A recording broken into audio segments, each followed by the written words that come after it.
These are the mechanisms of nucleophilic substitution. Is what we have to do.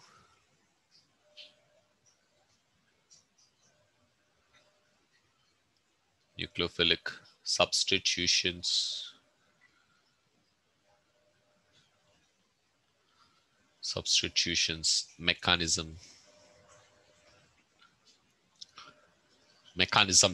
There are actually two kinds of paths of nucleophilic substitution, that is SN1 and SN2. The SN1 refers to substitution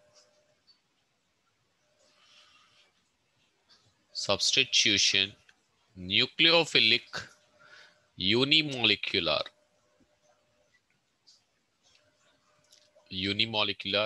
reaction. SN2 refers to substitution nucleophilic bimolecular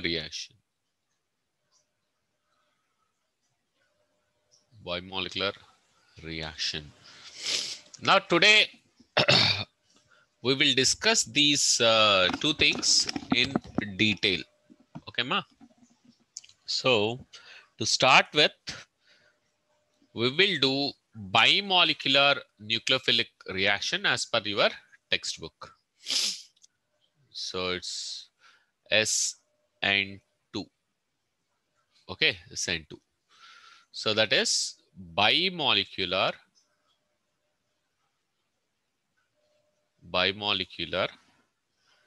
nucleophilic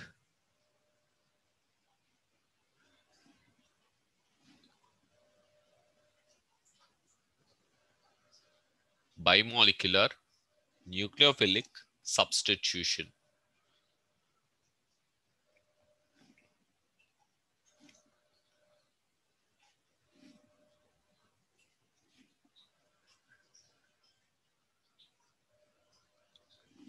Bimolecular nucleophilic substitution.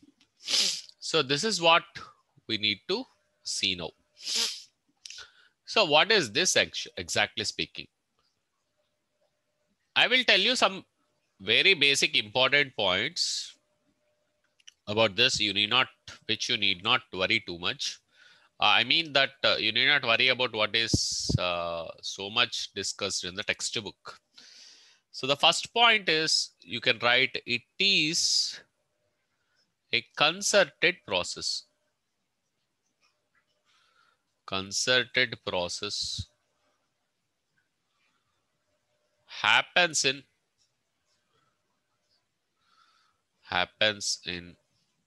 one step. Now this is actually we are discussing haloalkanes and haloarenes. So this is the topic what is under discussion, and under that SN2 reaction is what we're doing. It is a concerted process, happens in one step. The second part is the rate of reaction is proportional to the concentration of alkyl halide as well as the concentration of the nucleophile, both.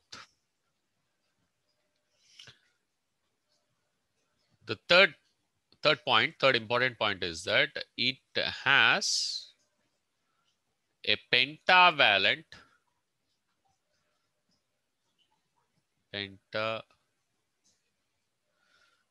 carbon at transition state. It has pentavalent carbon at the transition state. The fourth point is inversion of configuration. Inversion of configuration. Inversion of configuration, that is called Walden inversion.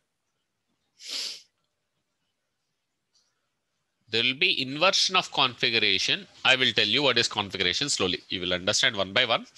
There will be inversion of configuration, which is called Walden inversion. So up to this, once noted, Amma, I will continue further.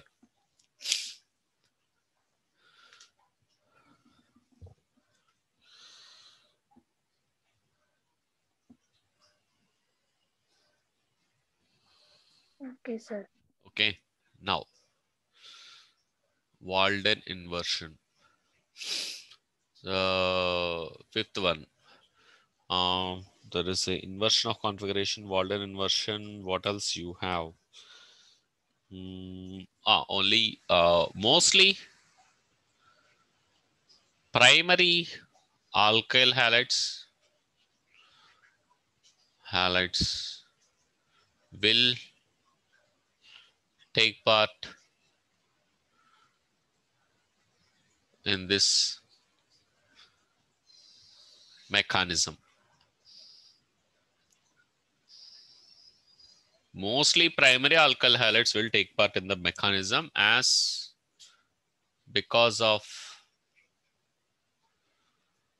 less steric hindrance. Because of that, you will have primary alkyl halides taking part in this mechanism very well.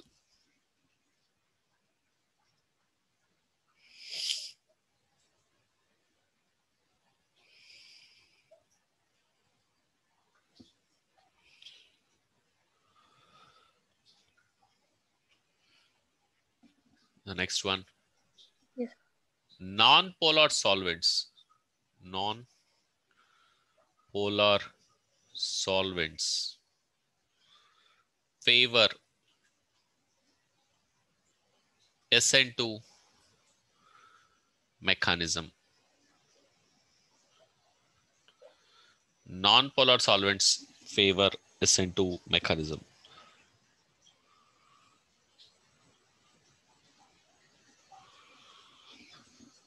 So order of reactivity, the next one. Order of reactivity. Methyl halide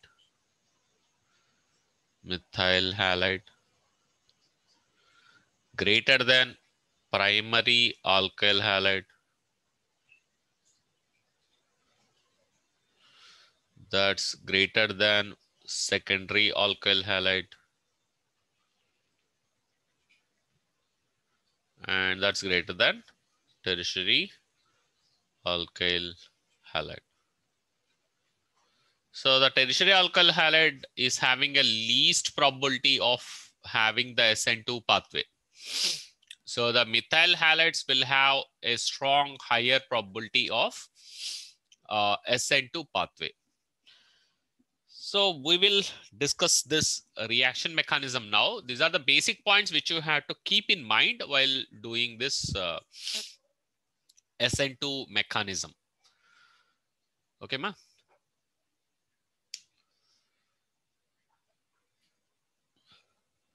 Okay, sir. Okay, now. So let's see how the mechanism goes.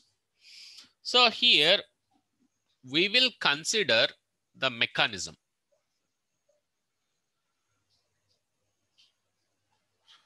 The mechanism part. So here we'll consider the nucleophile as OH minus hydroxide anion. And we will consider the substrate. Substrate is the molecule where the alkyl halide is called the substrate. And this is the one what we consider. Now, while drawing this, we have a different way of representation. We'll not draw like this actually, in the sense that we'll put something different. This representation you have to understand. The alkyl halide will be represented in a different way, one thick line, and then It's followed by one dotted line like this. So we had to know the meaning of these two. The thick line represents this hydrogen is coming out of the board. Okay, clear? Thick line represents this hydrogen is coming out of the board. The dotted line represents this hydrogen is inside the board. Yes, sir. And this hydrogen represents that is within the board. The straight line represents that hydrogen is within the board. So it's like to have an idea, I will draw these things in a cube so that you will understand much better. So hopefully you will get it now, I hope. If I draw these things in the cube, so you will understand much better. So for that, I'm trying to draw this in a cube. Okay, we'll take this one.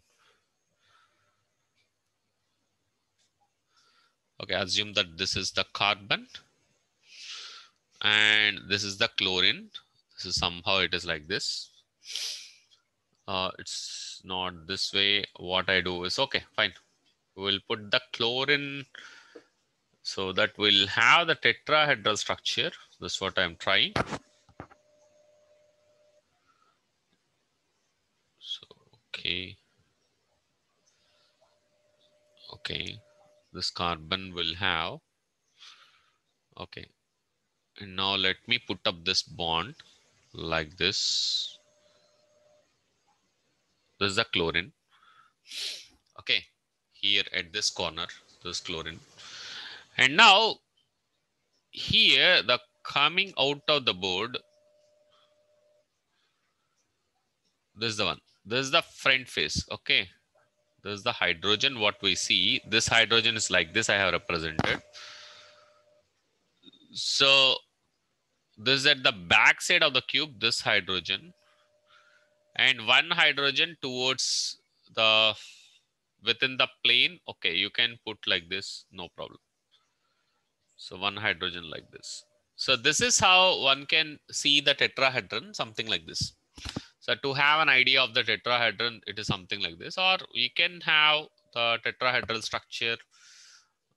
Perfect tetrahedron is something like, I'll show you. The perfect tetrahedron will be like,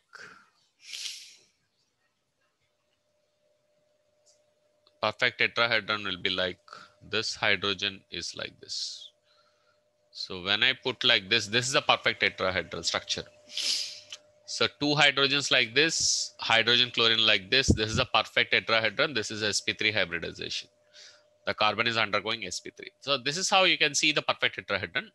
One V on the top, other V at the bottom. So this is how it looks like. I hope you got the idea of how to draw this in a cube. So when I fit this in the cube, that gives a three-dimensional model. And one hydrogen within the plane, one hydrogen at the backwards, one hydrogen towards us, one hydrogen this way within the paper. And one chlorine within the paper. You can assume that this one hydrogen, one chlorine within the paper. One hydrogen out, one hydrogen. So this is the representation. So thick line is towards us, dotted line is into the paper. Thick line represents out of the board, out of the paper. Okay. This dotted line into the paper.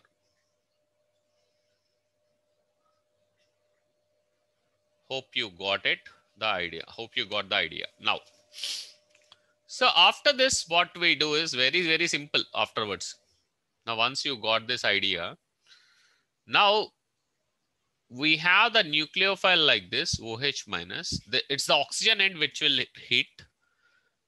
The oxygen will have a minus charge, means 2 electrons. Amma. Remember that. That's very important. And now one hydrogen like this. This chlorine is this way. One towards us. One towards us. One hydrogen towards us. One hydrogen is inside the plane of the paper. And now OH will start attacking this way.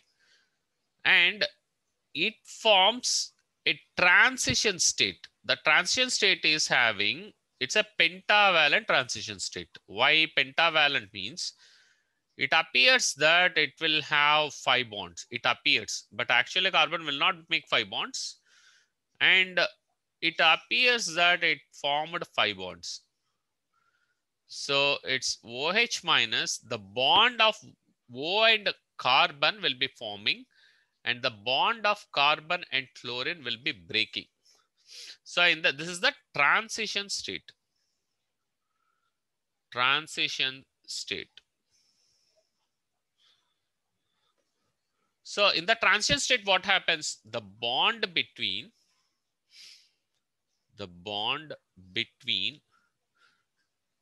carbon and oxygen of OH group, oxygen of OH minus group will be forming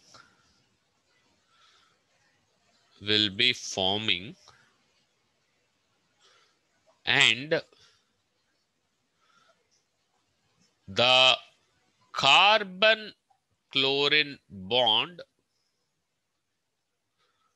is breaking. Okay. The carbon chlorine bond will be breaking. So this is the idea what you need to have.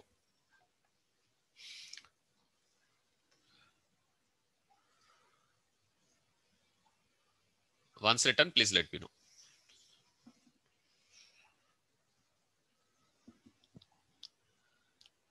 Yes, sir. Okay. Now what happens? This bond breaks off and this bond forms. This bond forms. And now after this, you see the OH has come this side. Hydrogen here.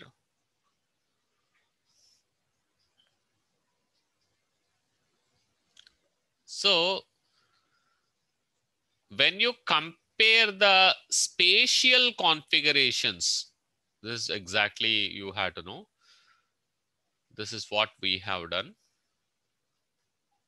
Okay. To start with, this is the alkyl halide. Alkyl halide. This is the one, this is methyl alcohol. Methyl alcohol. What is the alkyl halide? This is methyl chloride, exactly speaking. This is methyl chloride. Now you see this configuration is inverted with respect to the methyl chloride.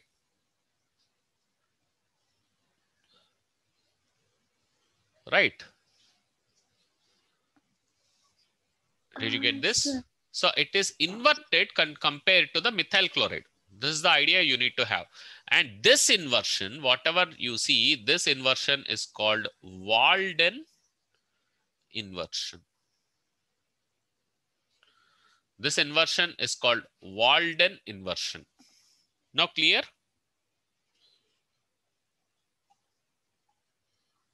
Yes, sir.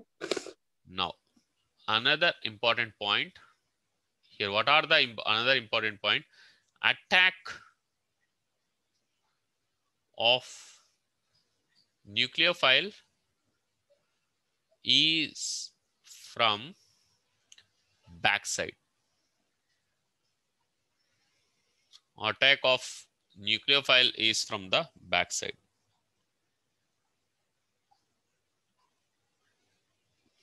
And the leaving group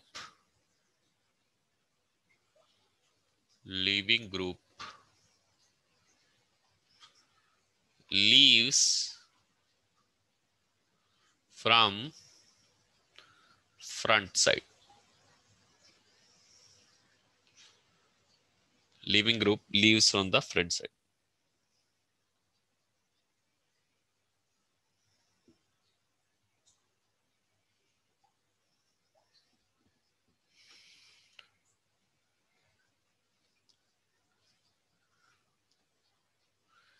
During this process,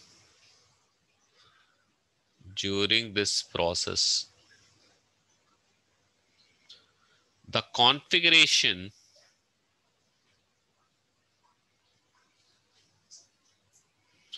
of carbon is inverted as like an inverted umbrella.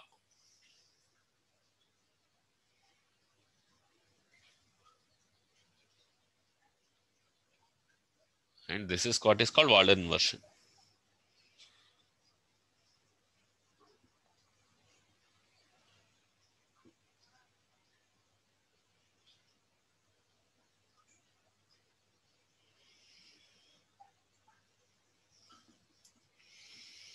And that is called, what we see is called Walden inversion.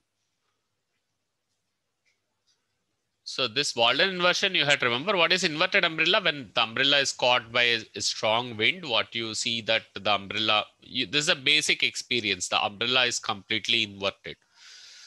So that's what, so inversion of umbrella is like this. See, suppose you assume this is how the umbrella is there, right? And now suppose the wind is blowing like this. So this is the example what they give for this. Okay, this is the rod of the umbrella and the umbrella goes like this. Okay. So when it is caught by the strong wind, this is a usual experience all of us have. Because of the wind, the umbrella gets inverted. This inversion is called Walden inversion. This inversion is called Walden inversion. Okay, sir. Okay, ma? Clear? Now, let's see further. So this is called inversion of configuration and Walden inversion.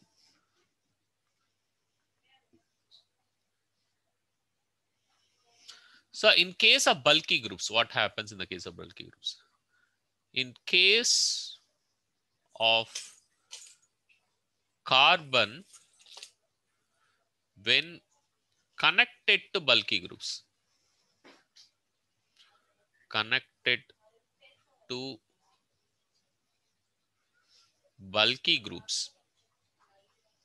in case when carbon is connected to bulky groups, the nucleophile is hindered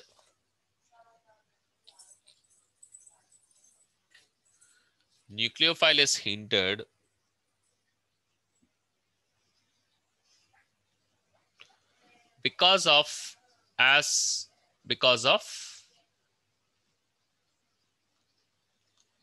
bulky groups. Means what does this mean? So you have, let me consider 3 methyl groups and this one, and 3 hydrogens and this one. This is called tertiary butyl chloride.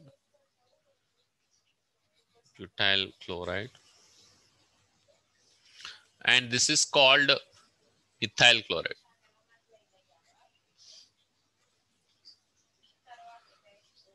The problem the nucleophile faces is that here, the hydrogen being a very small atom, it will not face any kind of hindrance. But here, the nucleophile has to approach. The methyl group means you have 3 hydrogens like this, which is occupying the space and blocking the approach of the nucleophile. Okay. So here bulk group, what does it do? Blocks the approach of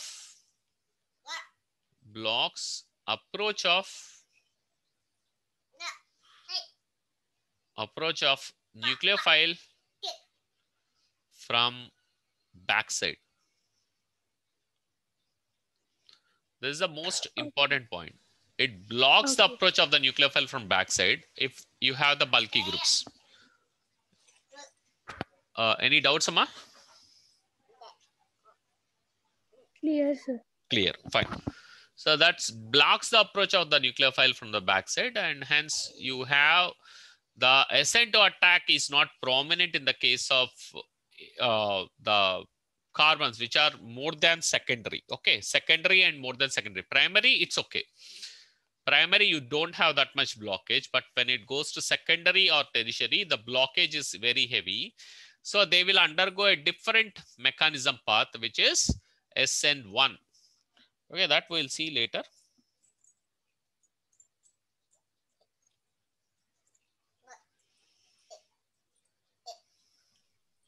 Okay, sir. So we have simple alkyl halides, simple alkyl halides,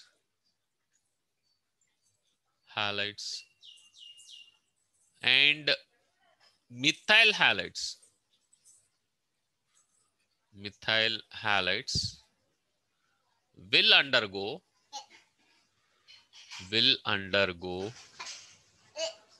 SN2 very easily.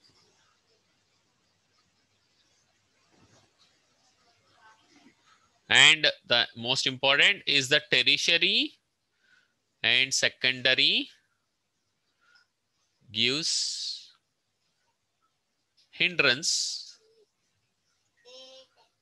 Tertiary and secondary alkyl halides. What I mean is alkyl halides. Okay, AH for alkyl halides. Secondary and tertiary alkyl halides gives hindrance for backside attack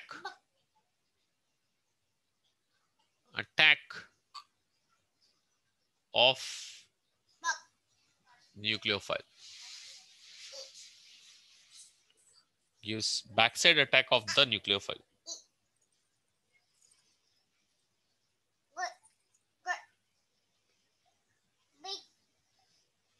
Okay, sir. Okay, ma. And I already told you non-polar solvents will favor SN2. Non-polar solvents favor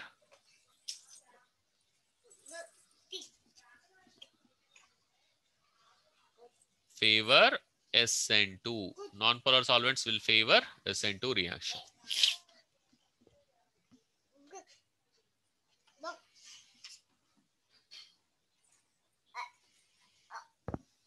Okay, ma. These are the points which you have to keep in mind while doing SN2. Clear, ma? Okay, sir. Now, there is something I will talk something extra also. Here, there is something called retention. Retention that I will tell you. What is retention of configuration? I'll just give the hint and you will understand this. See, let us see, this is the one. This is the methyl chloride. So this is the methyl chloride we take. And methyl chloride is attacked by some nucleophile. Let us say OH minus or whatever it is. When it attacks, this undergoes SN2 reaction. And I said the configuration is completely inverted. So you see the configuration is completely inverted with the attack of nucleophile. Let us say in this case, this is inverted, okay? Inverted. And let us say another nucleophile is attacking once again. Another nucleophile is attacking. This is nucleophile 1, you assume. Nucleophile 2 attacks now. Once again. What happens? Again, this configuration is inverted. Right? Again, this configuration is inverted. And then you get back what you have started, the configuration wise, you will get back to the configuration what you have started with. This is called retention. Clear, ma? You get back to the configuration what you have started, which is called retention.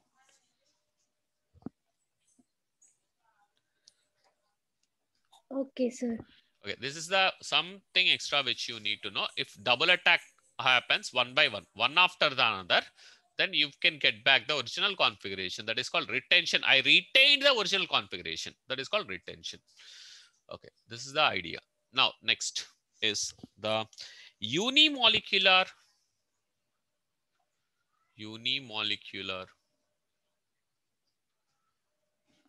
nucleophilic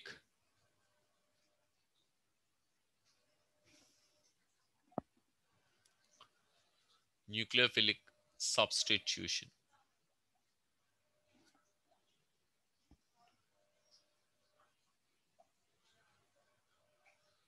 Unimolecular nucleophilic substitution. Unimolecular nucleophilic substitution. This is designated as SN1. Substitution nucleophilic unimolecular reaction. That's the other name. Or unimolecular nucleophilic substitution. So here, rate of the reaction is proportional to the concentration of alkyl halide. That is the first thing.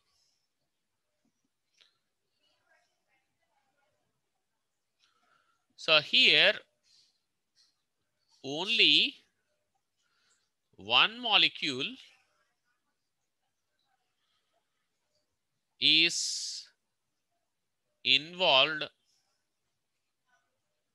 in rate determining step. Rate determining step. So earlier in SN2, what was the difference is two molecules are involved in the rate determining step. Two molecules are involved in rate determining step. Rate determining step. Here only one molecule is involved in the rate determining step. This is the major difference what you have to note.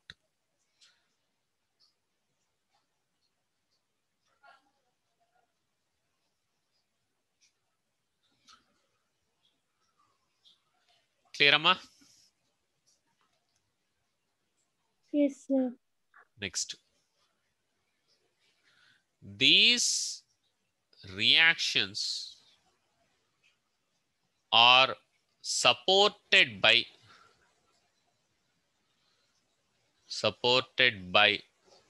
polar protic solvents. I will tell you what are protic and aprotic solvents. Polar protic solvents. Okay. So these reactions are carried out in polar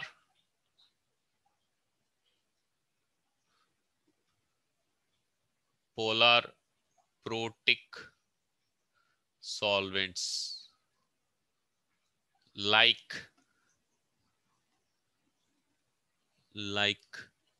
water, H2O, alcohol, like CH3OH. These are the alcohols generally they may use. Acetic acid, acetic acid, etc. What are this polar protic solvents? What is a protic and aprotic solvent? I'll explain this. So first we have to understand what is a protic and aprotic solvent. Protic solvent. So you know the solvent, right? Solvent, solution from the solution, you know what is a solvent. What is a protic solvent? If hydrogen is connected to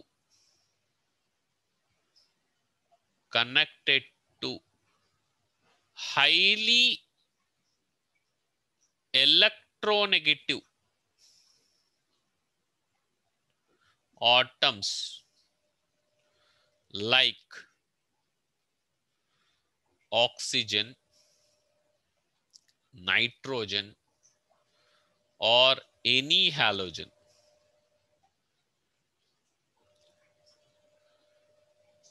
So the solvents in which you can write the solvents in which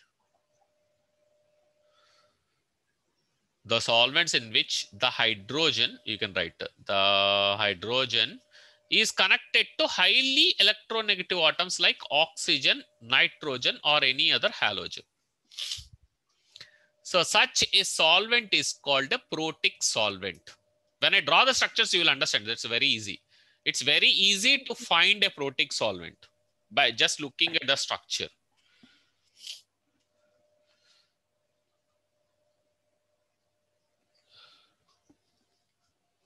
Okay, sir. Okay, nice. So how do you locate a protic solvent? Suppose you consider water. Water is a protic solvent. Easily I can tell because hydrogen is connected to oxygen. Finished. That's a protic solvent. So protic solvents have an ability. Why it is also called a protic solvent is they have ability to donate proton. They have protic solvents.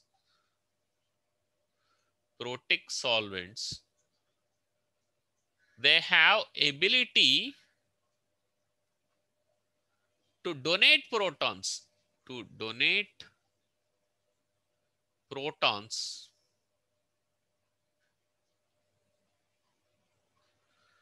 To assess the reactions. Okay. To assess the reactions, they have the ability to donate protons. And also they are polar in nature. They are polar in nature. What is polar in nature? What is the polarity? See, oxygen will have delta minus charge and hydrogen will have delta plus charge because oxygen is more electronegative. Similarly, this hydrogen is having delta plus and oxygen is having delta minus. So like you see a dipole over here. Hope you understand dipole in physics. What you see, dipole over here, you can see a dipole over here. Similarly, in the case of ammonia also you can see a dipole. Ammonia also you can see a dipole here. So the hydrogen will have the delta plus charges and the nitrogen will have the delta minus charge. So that's how you see a dipole over here.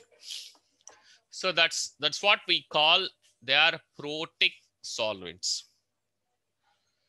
So the next one is aprotic solvents. I will tell you what is an aprotic solvent. So one of the most common aprotic solvent is that aprotic solvent. Aprotic solvents are two types. They are polar and non-polar. They can be like polar and non-polar. What is a polar aprotic solvent? The example is, we will say DMSO, dimethyl sulfoxide. Dimethyl sulfoxide. What is dimethyl sulfoxide? There is a methyl group, S double bond O. This is what is dimethyl sulfoxide. This is polar aprotic. It will not give any hydrogen. Hydrogen is not connected to any electronegative species. So such is called polar aprotic solvent. Here you can have a dipole, but it is aprotic. So the hydrogen is not connected to any highly electronegative atom. Hydrogen is connected to carbon. That is not a polar bond. Non-polar aprotic solvents are like you can have like You can have like any alkene, the higher numbered alkene, high numbered alkene. Okay, high numbered alkenes.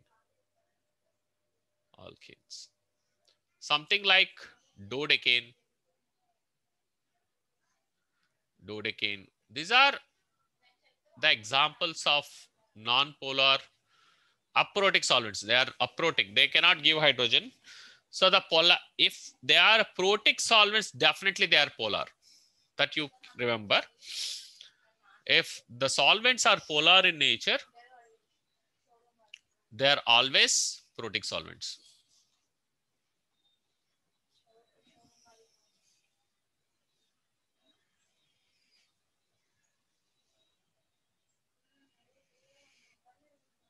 So that is one thing. Now the next thing is how the process of SN1 takes place. One. SN1 takes place in two steps, Amma. SN1 takes place in two steps. SN1 reaction takes place in two steps. The step one is formation of carbocation.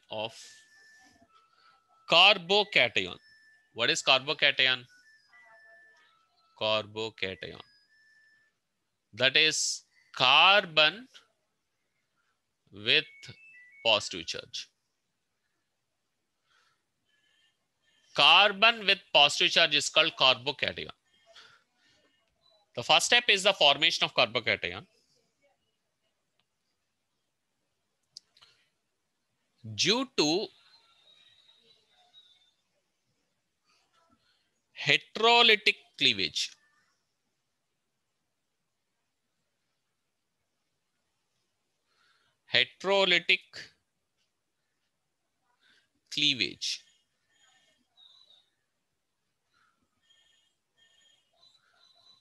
So heterolytic cleavage of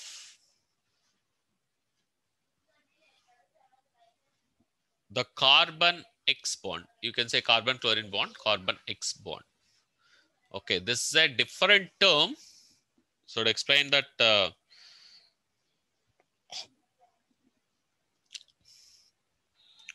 this is slow. This is a slow step. Reversible.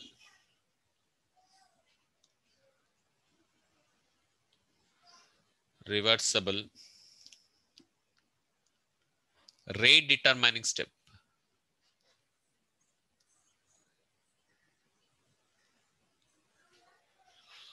Rate determining step.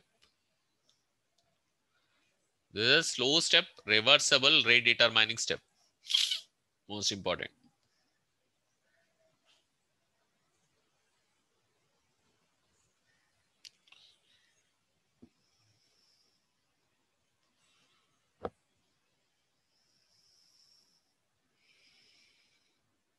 Okay, sir. Okay, ma. Now the second step is attack of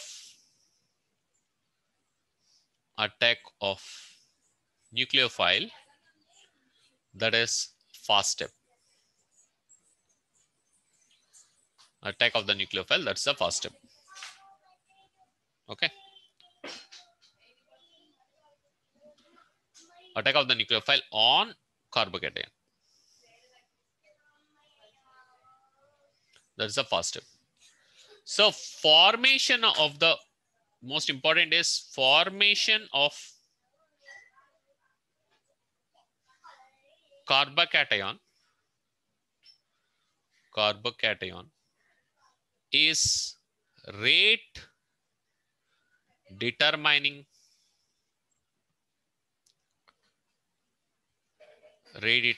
step. Formation of the carbocation is the rate determining step.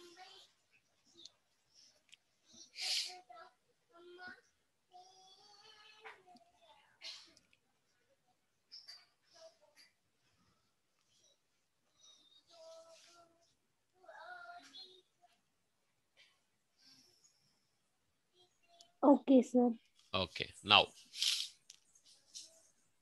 so let's see the mechanism. So we'll consider this is tertiary butyl chloride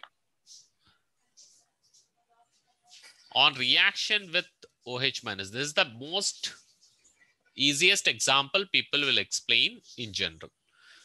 So even the textbook refers to this example. Anywhere, the starting part of SN1, they refer to this example only. So here the product will be like, I will tell you, they will give like this initially. This is OH plus Cl minus. Now you got this. So the Cl minus is OH. Here you have Na plus. Na plus will take up this Cl minus. NaOH you consider. NaOH gives Na plus and OH minus. OH minus will attack and remove the chloride. And now the mechanism, will write the mechanism. This is the reaction. So you can note the reaction wise. And the mechanism will tell.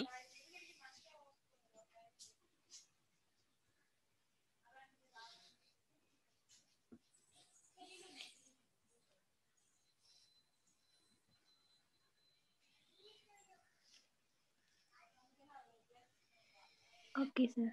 Yeah, the next one. So we have the first step is formation of carbocation. Step 1 is formation of carbocation.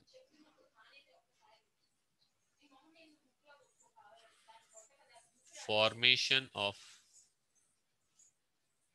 carbocation. So that's the first step. Step 1 is the formation of carbocation. So what does it do? So this one is there. So here I told you the solvent. The solvent is a polar protic solvent. What does it do is, it will help to form the carbocation. The solvent will help the formation of carbocation and it will stabilize that. So that I will write plus Cl minus. So what is the role of the solvent? The solvent will help role of solvent. Role of solvent. It's a big study actually. It's a huge chapter actually speaking. So I will just writing the glimpse of that. The solvent will help. How does it help? It removes the Cl minus. That's what it do. The solvent will help the formation of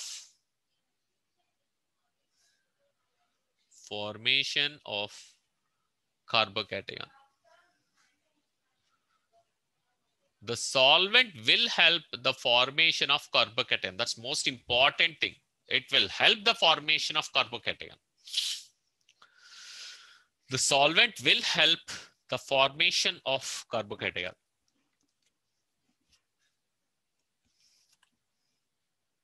The solvent will help the formation of carbocation. Okay, sir. Okay, now that's the first and foremost step. And it stabilizes the carbocation. And it stabilizes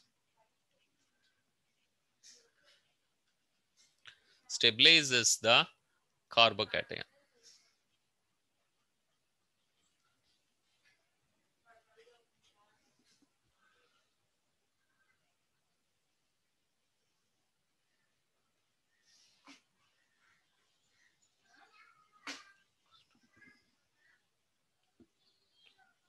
Okay, sir. Now, the next thing, the formed tertiary butyl carbocation is stabilized by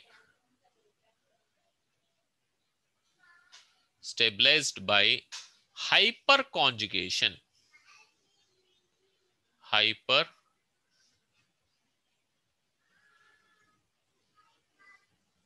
Tertiary butyl carbocation is stabilized by hyperconjugation.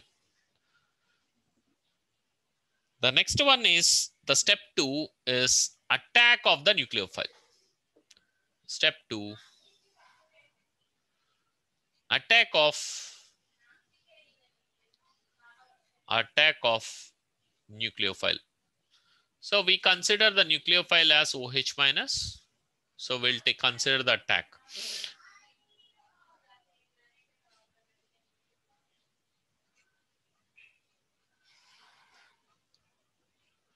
So this is our carbocation. It is now the carbocation. I will tell you a little bit more. Carbocation is planar. Cation is planar.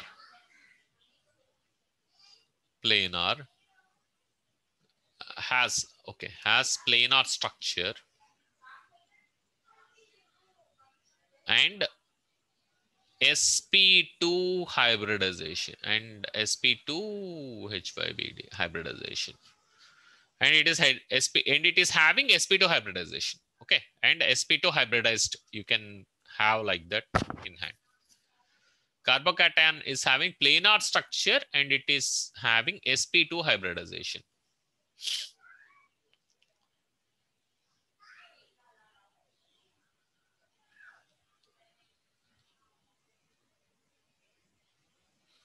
Okay, ma? Okay. Now you see what happens. So let me draw the carbocation in a plane. So it's like this. It's like this. And now the OH minus can attack from any direction it likes. OH minus nucleophile can attack from front as well as from backside. Front as well as backside. It can attack from either of the sides. So such thing can happen. And this delivers you this one, Me thrice OH, COH, that is tertiary butyl alcohol.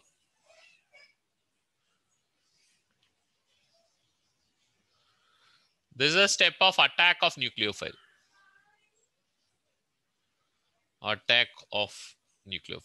This is a step of attack of nucleophile. It can attack, the nucleophile can attack from either front side or back side.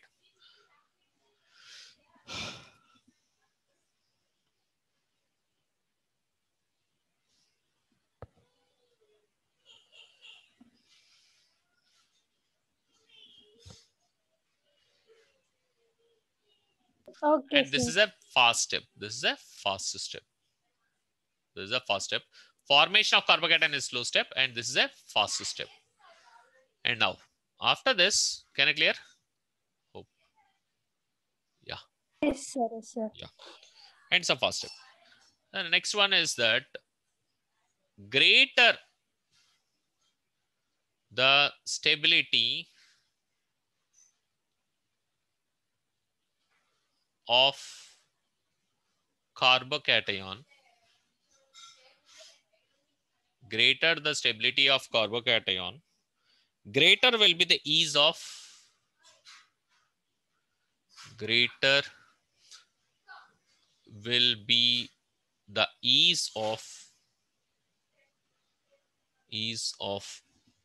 formation formation from alkyl halide,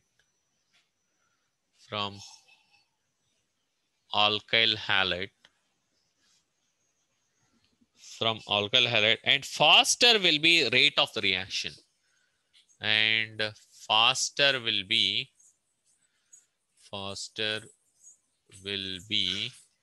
the rate of reaction.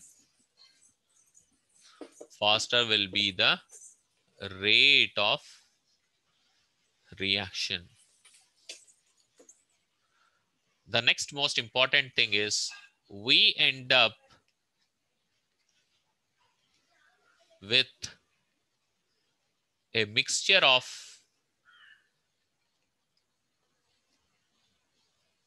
two configurations, because a nucleophile can attack from front and back side. No, two configurations. We end up with a mixture of two configurations called racemic mixture. Racemic mixture. Sometimes it's also called racemic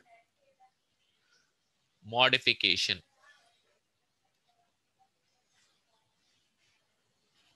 Sometimes that it's called racemic mixture, or also it's also called racemic modification. This is the most important thing.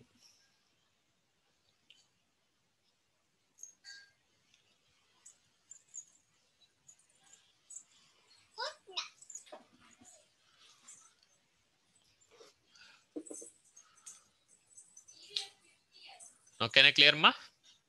Almost we are coming to the close today. Yes, sir. Yeah. Now, the order of reactivity. Order of reactivity is that tertiary greater than secondary, order of reactivity towards SN1. Towards SN1. It depends upon the stability of carbocation. Tertiary carbocation stable than secondary, stable than primary, right? So this order follows this way.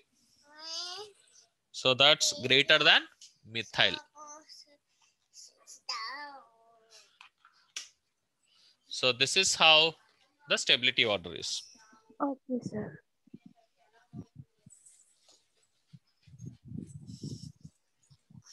So Okay, that's it. sir. This is the one. This is what we have.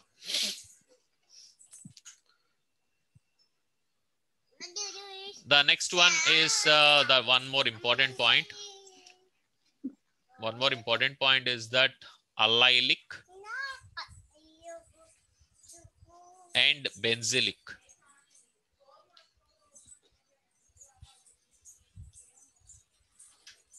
Benzylic halides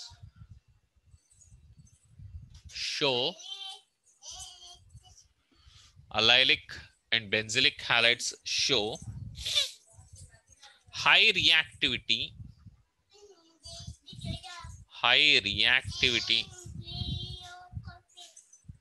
towards SN1 as the carbocations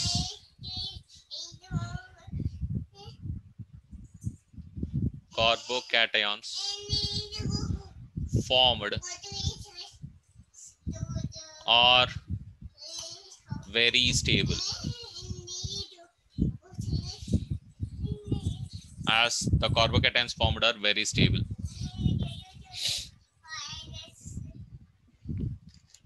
Due to resonance.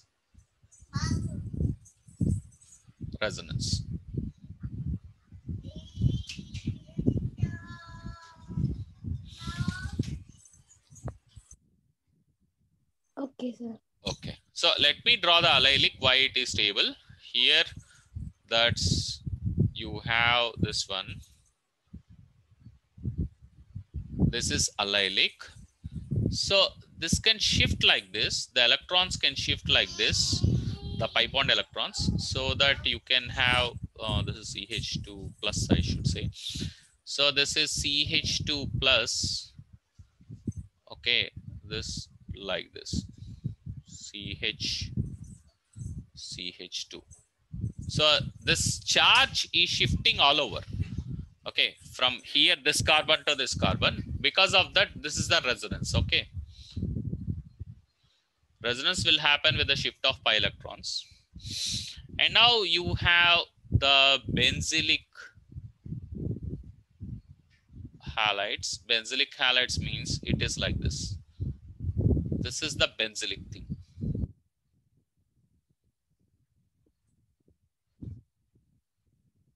Benzylic carbocation. Carbocation. The earlier one is allylic. Allylic carbocation. So benzylic carbocation and allylic carbocation. Benzylic carbocation, the resonance structures goes like this. So I will draw one resonance structure that is sufficient. In the next class, we will discuss the further. So it's like this. So it's like this. And then you can shift the charge like this. Okay. So this thing, unless you give a practice, it's very difficult for you to see the shift of charges. So this needs a thorough practice. Then you can do this very quickly. And then the shift of charge, and here the positive charge will come. So we draw that. These are the resonance structures. And here the positive charge. And here you go. And again, this electrons will shift, and back the charge is back on the same carbon. So,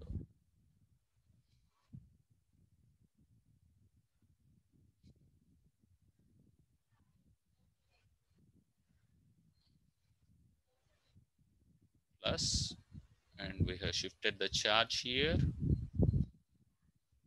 and that's, so these are the resonance structures with which you get the benzylic and allylic. This is why these are very stable.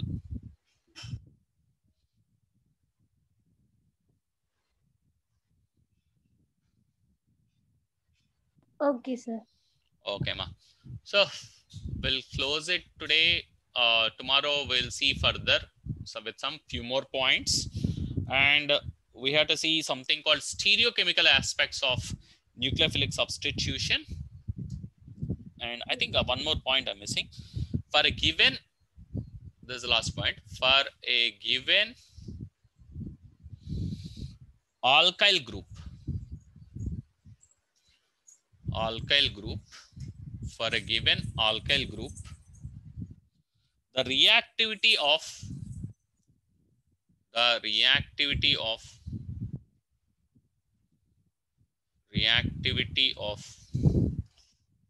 alkyl halide, the reactivity of alkyl halide RX follows the same order,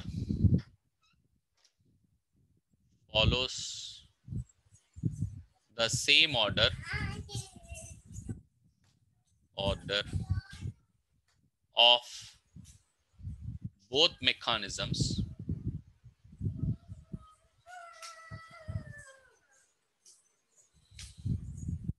Ri, the iodide will react faster compared to RBr,